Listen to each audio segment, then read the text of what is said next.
ओम श्री गणेशाय नमः। प्रिय भक्तजनों, आज की इस वीडियो में आइए सुनते हैं नाग पंचमी व्रत की कथा। आप सभी भक्तों को नाग पंचमी की ढेर सारी शुभकामनाएं। आप सभी के जीवन में भगवान शिव की कृपा से आप सभी को सभी प्रकार के सुख और समृद्धि की प्राप्ति हो। नाग पंचमी का त्यौहार जो कि बड़ा ही सुखदायक माना जाता है। श्रावण के महीने में जो कि भगवान शिव जी का पूजन किया जाता है।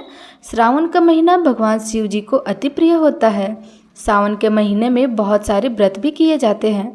उसी में से एक नाग पंचमी का व्रत जो कि श्रावण मास के शुक्ल पक्ष की पंचमी तिथि के दिन इस व्रत को धारण किया जाता है। कहीं कहीं इस व्रत को श्रावण कृष्ण पंचमी तिथि के दिन धारण किया जाता है और कई जगहों पर श्रावण शुक्ल पंचमी तिथि को नाग पंचमी का व्रत किया जाता है। इस दिन विशेष प्रकार से सर्पों को दूध से स्नान कराकर पूजन कर दूध पिलाने से वासुकी कुंड में स्नान करने से निज गृह के द्वार में दोनों ओर गोबर से सर्प बनाकर उनका दही, दुर्वा, कुशा, गंध, अक्षत, पुष्प, मोदक और मालपुआ आदि से पूजा करने और ब्राह्मणों को भोजन कराकर एक भुक्त यानी कि एक समय भोजन ग्रहण करने से घर में सर्पों का भय नहीं होता है। पंचमी तिथि के दिन इस दिन विशेष प्रकार से जो कि भगवान शिव के मंदिर में जाकर के भगवान जी की अभिषेक करना चाहिए और साथ ही साथ जो कि नाग देवता की पूजा करनी चाहिए। इस व्रत में जो कि चतुर्थी तिथि को केवल एक बार भोजन ग्रहण करना चाहिए और पंचमी तिथि के दिन उपवास करके शाम को फिर भोजन ग्रहण करना चाहिए। पंचमी तिथि के दिन जो कि चांदी, सोने, काठ या मिट्टी की कलश में हल्दी और चंदन की स्याही बनाकर 5 फन वाले नाग अंकित करना चाहिए। पंचमी तिथि के दिन पंचामृत, खीर, कमल, धूप, नवेद आदि से विधिवत नागों की पूजा करनी चाहिए। पूजा के बाद ब्राह्मणों को लड्डू या खीर का भोजन कराना चाहिए। पंचमी को नागों की पूजा करने वाले व्यक्ति को उस दिन जो कि भूमि बिल्कुल भी नहीं खोदनी चाहिए। प्राचीन काल में घरों को इस दिन गोबर से गेरू मिला के लीपा जाता था और फिर नाग देवता की पूजा पूर्ण विधि विधान से की जाती थी। इस हेतु एक रस्सी से 7 गांठें लगाकर रस्सी का सर्प बनाकर उसे एक लकड़ी के पट्टे पर सर्प बांधकर बिठाया जाता था। हल्दी, रोली, चावल और फूल आदि चढ़ाकर नाग देवता की पूजा करने के बाद कच्चा दूध, घी, चीनी मिलाकर उसे काट पर बैठे सर्प देवता को अर्पित करनी चाहिए।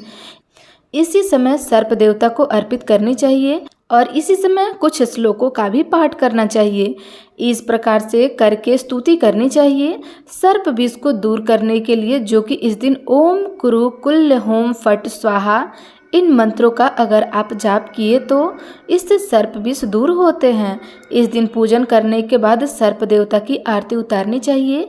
इसके बाद कच्चे दूध में शहद, चीनी या थोड़ा सा गुड़ मिला करके इसे कहीं ऐसे जगह पर रख दें जहां सांप की बाबी या बिल दिखाई पड़े, वहां पर डाल देना चाहिए। उस बिल की मिट्टी को लेकर चक्की चूल्हे पर दरवाजे के निकट दीवार पर तथा घर के कोने में सर्प बनाएं। कच्चे चावल पीसकर उसमें पानी डालकर इस घोल से भी यह आकृति अंकित की जा सकती है। इन सबको बनाने के बाद भीगे हुए बाजरे और घी गुड़ से इनकी पूजा करनी चाहिए और फिर दक्षिणा चढ़ानी चाहिए और फिर घी के दीपक से आरती उतारनी चाहिए। इसके बाद फिर नाग पंचमी कथा का श्रवण भी करना चाहिए। इसके बाद फिर नाग पंचमी कथा आदि का श्रवण करना चाहिए। इस प्रकार से व्रत को धारण करने से सर्पों का भय नहीं होता है तथा नाग देवता और भगवान शिव का विशेष कृपा भी प्राप्त होता है। तो दोस्तों, आइए सुनते हैं नाग पंचमी की व्रत कथा। प्रेम से बोलिए नाग देवता की जय, भगवान विष्णु की जय, भगवान भोलेनाथ की जय। बहुत समय पहले की बात है। प्राचीन काल में एक सेठ जी थे जिनका कि 7 पुत्र था। 7 के विवाह हो चुके थे। सबसे छोटा पुत्र की पत्नी श्रेष्ठ चरित्र की विदुषी और सुशीला थी, परंतु उसका भाई नहीं था। एक दिन बड़ी बहू ने घर लीपने को पिल्ली मिट्टी लाने के लिए सभी बहुओं के साथ चलने को कहा, तो सभी डलिया और खुरपी लेकर मिट्टी खोदने लगे। तभी वहाँ एक सर्प निकला जिसे बड़ी बहू खुरपी से मारने लगी। यह देख करके छोटी बहू ने उसे रोकते हुए कहा कि इसे मत मारो, यह बेचारा निरपराध है। यह सुनकर बड़ी बहू ने उसे नहीं मारा। तब सर्प एक ओर जाकर बैठ गया। तब छोटी बहू ने उससे कहा कि मैं अभी लौट कर आती हूँ, तुम यहाँ से जाना मत। यह कह करके वह सबके साथ मिट्टी लेकर घर चली गई और वहाँ काम काज में फंसकर सर्प से जो वादा किया था वह भूल गई। उसे दूसरे दिन जब वह बात याद आई तो सबके साथ लेकर वहाँ पहुँची और सर्प को उस स्थान पर बैठा देखकर बोली कि सर्प भैया नमस्कार है। सर्प ने कहा, तू भैया कह चुकी है इसलिए तुझे छोड़ देता, नहीं तो झूठी बात कहने के कारण तुझे अभी डस लेता। वह बोली, भैया मुझसे बड़ी भूल हो गई, और फिर वह सर्प से क्षमा मांगने लगी। तब सर्प बोला, अच्छा तू आज से मेरी बहन हुई और मैं तेरा भाई हुआ, तुझे जो कुछ मांगना है मुझसे मांग ले। तब वह बोली, मेरा भाई नहीं है, अच्छा हुआ जो तू मेरा भाई बन गया। कुछ दिन व्यतीत होने पर वह सर्प मनुष्य का रूप रहकर उसके घर पर आया और बोला कि मेरी बहन को भेज दो। सबने कहा कि इसका तो कोई भाई नहीं है, तो वह बोला कि मैं दूर के रिश्तेदार में इसका भाई हूँ, बचपन में ही बाहर चला गया था। उसको विश्वास दिलाने पर घर के लोगों ने छोटी को उसके साथ भेज दिया। उसने मार्ग में बताया कि मैं वही सर्प हूँ, इसलिए तुम डरना नहीं, और जहाँ चलने में तुम्हें कठिनाई हो वहाँ मेरी पूँछ पकड़ लेना। उसके कहे अनुसार ही वैसा ही किया और इस प्रकार वह उसके घर पहुँच गई। वहाँ के धन ऐश्वर्य को देखकर वह चकित हो गई। एक दिन सर्प की माता ने उससे कहा कि मैं एक काम से बाहर जा रही हूँ, तू अपने भाई को ठंडा दूध पिला देना। उसे यह बात ध्यान न रही और उसने गर्म दूध उसे पिला दिया, जिसमें उसका मुंह बेहतर तरह से जल गया। यह देखकर सर्प की माता बहुत क्रोधित हुई, परंतु सर्प के समझाने पर वह शांत हो गई। तब सर्प ने कहा कि बहन को अब उसके घर भेज देना चाहिए। तब सर्प और उसके पिता ने उसे बहुत सा सोना, चांदी, जवाहरात, वस्त्र, आभूषण आदि देकर उसके घर पर उसे पहुंचा दिया। इतना ढेर सारा धन देकर बड़ी बहू ने ईर्ष्या के साथ कहा कि भाई तू बड़ा तेरा धनवान है, तुझे तो उससे और भी धन लेना चाहिए था। सर्प ने यह वचन सुना तो वह वस्तुएं सोने की लाकर दे दी।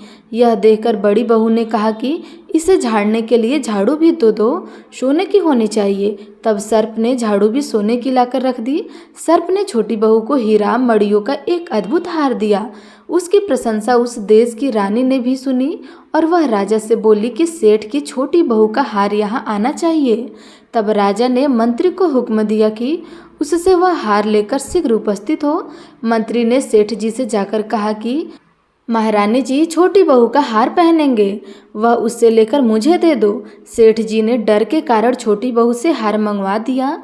छोटी बहू को यह बात बहुत बुरी लगी।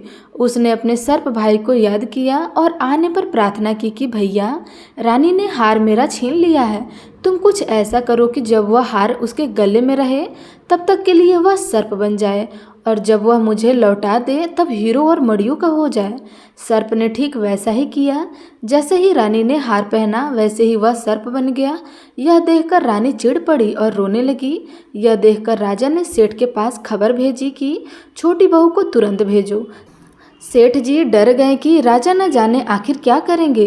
वे स्वयं छोटी बहू को साथ लेकर उपस्थित हुए। राजा ने छोटी बहू से पूछा कि तूने क्या जादू किया है, मैं तुझे दंड दूंगी। छोटी बहू बोली, हे राजन, इस दृष्टता के लिए मुझे क्षमा कीजिए। यह हार ऐसा है कि मेरे गले में हीरो और मड़ियों का रहता है और दूसरे के गले में सर्प बन जाता है। यह सुनकर राजा ने वह सर्प बना हार उसे देकर कहा कि अभी पहन कर दिखाओ। तब छोटी बहू ने जैसे ही उसे पहना वैसे ही हीरो और मड़ियों का हार हो गया। यह देखकर राजा को उसकी बात का विश्वास हो गया और उसने प्रसन्न होकर उसे बहुत सी मुद्राएं पुरस्कार में दे दी। राजा ने वह पुरस्कार दिया। वह सभी को लेकर घर लौट आई। उसके धन को देखकर बड़ी बहू ने ईर्ष्या के कारण उसके पति को सिखाया कि छोटी बहू के पास कहीं से धन आया है। वह सुनकर उसके पति ने अपनी पत्नी को बुलाकर कहा कि ठीक ठीक बात है कि यह धन तुझे कौन देता है। तब वह सर्प को याद करने लगी। तब उसी समय सर्प ने प्रकट होकर कहा, मेरी धर्म बहन के आचरण पर संदेह प्रकट करोगे तो मैं तुम्हें खा लूँगा। वह सुनकर छोटी बहू का पति बहुत प्रसन्न हुआ और उसने सर्प देवता का बड़ा सत्कार किया। उसी दिन से नागपंचमी का त्यौहार मनाया जाता है और स्त्रियां सर्प को भाई बना करके उनकी पूजा करती है और उन्हें दूध पिलाती है। जो भी जातक, जो भी भक्त सच्ची श्रद्धा के साथ नागपंचमी के दिन नाग देवता का पूजन करते हैं, उन्हें दूध चढ़ाते हैं और दूध से, गाय के दूध से उनका नाग देवता का अभिषेक करते हैं तो नाग देवता उनसे प्रसन्न होकर के मनवांछित फलों को प्रदान करते हैं।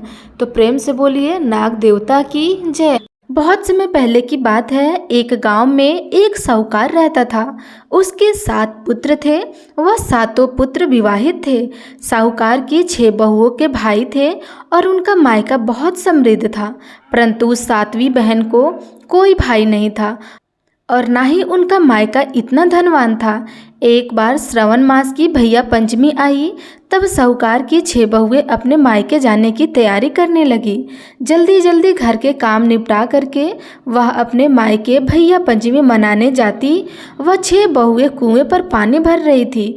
तभी किसी ने उनसे पूछा कि तुम सभी तो यहाँ पर हो, पर तुम्हारी देवरानी कहाँ है? तो उन्होंने उत्तर दिया कि आज भैया पंचमी है और हमें पीहर जाना है भैया पंचमी की पूजा के लिए, परंतु उसके कोई भाई नहीं है, इसलिए वह अंदर चुपचाप बैठी है, अपने काम कर रही है। उन सभी की बातें एक सर्प सुन रहा था। एक बार उस छोटी बहू ने उस सर्प के जीवन की रक्षा करी थी, इसलिए वह सर्प उसका आभारी था। उन बहुओं की बात सुनकर सर्प उन बहुओं के पीछे पीछे उनके घर पहुंच गया। घर पहुंच करके उस सर्प ने आदमी का रूप ले लिया।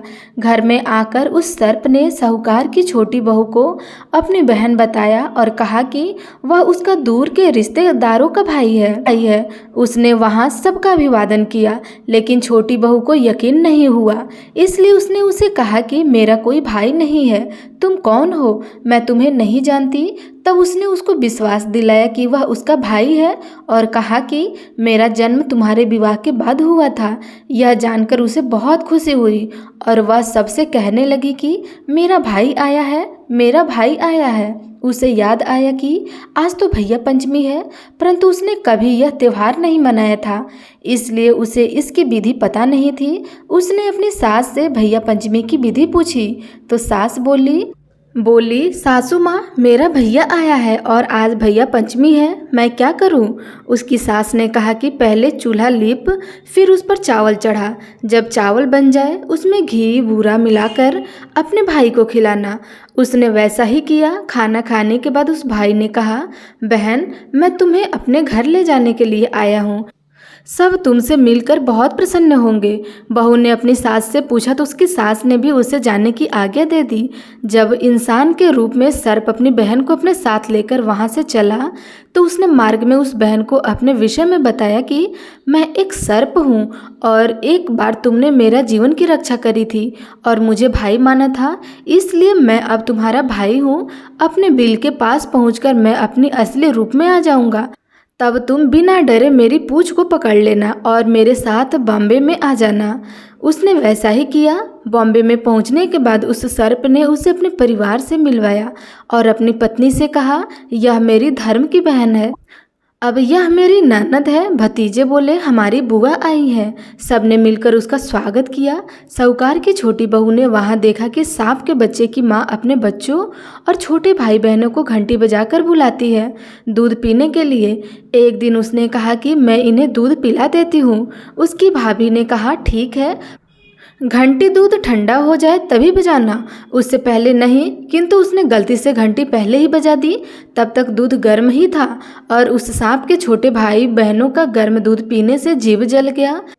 इससे वह बहुत नाराज हुई और बोले, इन्होंने मुझे गर्म दूध से जलाया है, हम इनको सजा देंगे, हम इनको खा जाएंगे। तब उसकी भाभी ने कहा कि नहीं, इनसे गलती हुई है, इन्हें माफ़ कर दो, मैं इनकी तरफ से क्षमा मांगती हूँ। तभी सर्प के पत्नी के पुत्र हुआ तो उसने अपनी ननद यानी साहूकार की छोटी बहू से पूछा कि ननद जी, आपको क्या चाहिए अपने भतीजे के जन्म की खुशी में? तब उसने अपनी भाभी से एक 9 लखा हार मांगा। भाभी ने ननद को 9 लखा हार भेंट में दे दिया और उसे कहा, यदि आप इस हार को पहनेंगी तो यह हार ही हीरे के रहेंगे, परंतु कोई दूसरा पहनेगा तो उसके गले में यह सर्प बन जाएगा। इधर साहूकार का छोटा लड़का अपनी पत्नी को लेने के लिए आया तो उसकी पत्नी ने ईश्वर से प्रार्थना की कि हे ईश्वर, यदि मेरे पति को यह पता चलेगा कि एक सर्प मेरा भाई है तो पता नहीं उसे कैसा लगेगा, इसलिए अब आप बॉम्बे के स्थान पर महल बना दो। ईश्वर ने अपनी मनोकामनाएं पूर्ण कर दी और जहां बॉम्बे थी वहां एक सुंदर महल बन गया। साहूकार का बेटा वहां आया और 2 दिन के लिए वहां रुका। उसका वहां बहुत आदर सत्कार हुआ। फिर जब उस लड़के ने अपनी पत्नी को लेकर जाने के लिए कहा तो उस धर्म भाई ने विदा करते हुए समय बहुत सारे दास दासी हाथी घोड़े धन दौलत देकर उन्हें विदा किया। जब वह वहां से निकला तो मार्ग में साहूकार के बेटे को याद आया कि वह वहां पर कुछ सामान भूल आया है। उसने अपना सामान लाने के लिए वापस जाने के लिए कहा तो उसकी स्त्री ने कहा, ऐसा कौन सा कीमती सामान है जिसके लिए हम दोबारा लौटे हैं? हम अभी अपने घर चलते हैं। परंतु उसका पति नहीं माना और वापस लौटकर उसी स्थान पर आ गया। परंतु वहां पर कोई महल नहीं था, वहां तो सांप की बॉम्बे थी। यह देखकर साहूकार के बेटे को बहुत क्रोध आया और वह अपनी पत्नी से कहा कि तुमने मुझे भ्रम में रखा, तुमने मुझे धोखा दिया। अब तुझे सच सच बताओ कि क्या माजरा है। तब उसकी पत्नी ने उसे सारी कहानी सुना दी और कहा कि मेरे कोई भाई नहीं था, इसलिए सारी जेठानियां मेरे अपमान करती थी। मुझ पर ईश्वर ने दया दिखाई और एक सर्प मेरा धर्म भाई बनकर आया और यह उसी की बॉम्बे है।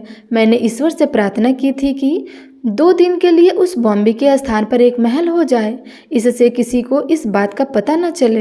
उसके पति को उसकी बात पर विश्वास हो गया और वह उसे लेकर अपने घर लौट आया। बहुत दिनों बाद वो साहूकार की छोटी बेटी के पुत्र हुआ। साहूकार की छोटी बहू ने अपनी ननद से पूछा कि तुम्हें क्या चाहिए? तो उनकी ननद ने कहा कि आप जो अपने मायके से 9 लखा हार लाई हो, मैं वही लूँगी। तब छोटी बहू ने उससे कहा कि तुम उसकी जगह कुछ और ले लो, मैं खुशी से दे दूँगी, पर उसे मत लो, यह मेरे पीहर का हार है। यदि इसे मेरे अतिरिक्त कोई दूसरा पहनेगा तो यह सर्प का बन जाएगा। परंतु उसकी ननद नहीं मानी और बोली, मैं तो यही हार लूँगी। तब उस बहू ने अपनी ननद को वह हार दे दी। जैसे ही वह ननद उस हार को हाथ में लेकर देखने लगी तभी वह सर्प बन गया। यह देखकर ननद बहुत डर गई। तब छोटी बहू बोली कि मैंने आपसे पहले ही कहा था यह मेरे पीहर का हार है। फिर उसने अपनी ननद को अपनी सारी कहानी बताई कि कैसे एक सर्प उसका धर्म का भाई बना और उसकी पीहर की कामना पूरी की। यह सुनकर उन सभी को बड़ा अचंभा हुआ। इस प्रकार सच्चे मन से ईश्वर से भैया पंचमी के दिन उसने जो मांगा ईश्वर ने उसे दिया। इसलिए जो भी श्रावण मास की कृष्ण पक्ष की भैया पंचमी मनाएगा और विधि विधान से पूजा करेगा, साथ ही विनायक जी की कहानी कहेगा या सुनेगा, उन सब पे ईश्वर की कृपा अवश्य बनेगी। प्रेम से बोलिए शंकर भगवान की जय, नाग देवता की जय।